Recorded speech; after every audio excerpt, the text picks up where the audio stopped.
मैं Khalid Khan, Saif world news में आपका स्वागत है। आइए नजर डालते हैं दिन भर की बड़ी खबरों पर।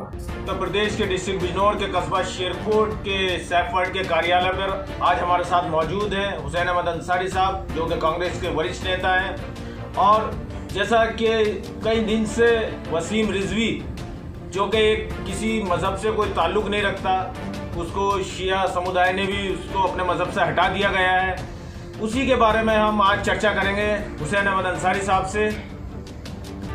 हुसैन अहमद अंसारी साहब से जानना चाहेंगे कि ये वसीम रिजवी आखिर क्या बला है ये। मैं सैफ वर्ल्ड कार्यालय में और सैफ वर्ल्ड की सच्ची और अच्छी खबरों का इस्तकबाल करते हुए मैं कहना चाहूँगा, ये जो इतना बड़ा इशू बीजेपी और आरएसएस ने बनाया है, ये एक आरएसएस और बीजेपी की प्लानिंग के तहत, जब आरएसएस और बीजेपी को किसी मुद्दे से ध्यान भटकाना होता है तो एक ऐसे पागल का इंतखाब करते हैं वो ये देखते हैं कि कौन अपना मानसिक संतुलन खो बैठा है, वो जो कि किसी धर्म को ना मानता हो, वो बीजेपी और आरएस की आइडियोलॉजी पे काम करता है। और उसी का जीता जागता सबूत है कि वसीम रिजवी, जो अपने आप को मुसलमान कहता था, मैं तो मानता हूँ कभी मुसलमान था ही नहीं, और मुसलमान नहीं, वो इंसान ही नहीं था। आज आप उसके बयान से अंदाज़ा लगा लीजिए, उसके भाई ने, उसकी सिस्टर ने, उसके जितने भी रिश्तेदार हैं, सब ने उससे किनारा कर लिया।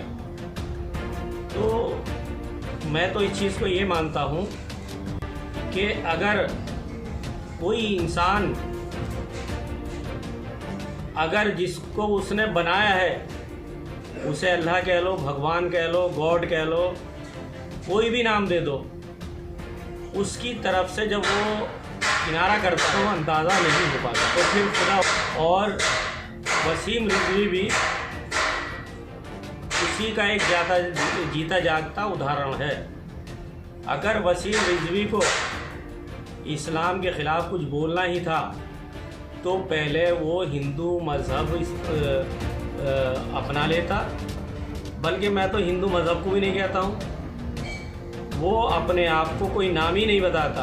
वो अपने आप को, अगर कहीं उसे कोई चीज़ कोर्ट में जाना था तो इस हिसाब से जाता कि मैं इंसान ही नहीं हूँ, मैं तो उसको इंसान नहीं मानता। और उसकी जितनी मजम्मत पूरी दुनिया ने की है, मैं हिंदू भाइयों का भी धन्यवाद अदा करूँगा, खाली आरएसएस और बीजेपी वालों को छोड़ करके। किसी भी हिंदू भाई ने ये नहीं कहा कि वसीम ने सही कहा, बल्कि उसका तो नाम ही गुमनाम कर देना चाहिए। और कोई धर्म ऐसा नहीं है दुनिया के अंदर जो इंसानियत के नाम पे पानी पिलाने को मना करे। बल्कि पानी की बात छोड़ दीजिए, कितनी भी आपदाएं हैं तो उसमें हिंदू ने मुसलमान का और मुसलमान ने हिंदू का साथ दिया। और ये तो एक गरीब जो पढ़ना नहीं जानता, मुझे ताज्जुब हुआ कि उस जगह पर ये लिखा हुआ है मंदिर पे कि मुसलमान को यहाँ आना नहीं चाहिए। अरे हम तो कहते हैं हमारे यहाँ की मंदिर है, मस्जिद हैं, गुरुद्वारे हैं, चर्च हैं, हम भी सब जगह जाते हैं। मैं भी खुद आपका द्वारका जी का मंदिर है, उसमें खुद गया हूँ, तो इसमें जाने में कोई हर्ज नहीं है। लेकिन जो आप जिस मज़हब को मानते हो उसको मानो, लेकिन दूसरे मज़हब की भी बुराई मत करो। मालूम नहीं उसमें क्या अच्छाई है, कौन सा ग्रंथ ऐसा है कि जिसमें बुराई है। तो मैं यही कहना चाहूँगा कि वसीम रिजवी को उसके अपने हाल पे छोड़ दो।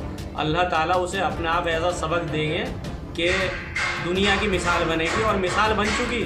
वो उनको जो राउजी मज़हब है उसे ही खारिज कर दिया गया। मैं जनता से अपील करूँगा, अपना भाईचारा बना के रखें, करें। नमस्कार, जय भारत, खुदा हाफिज़।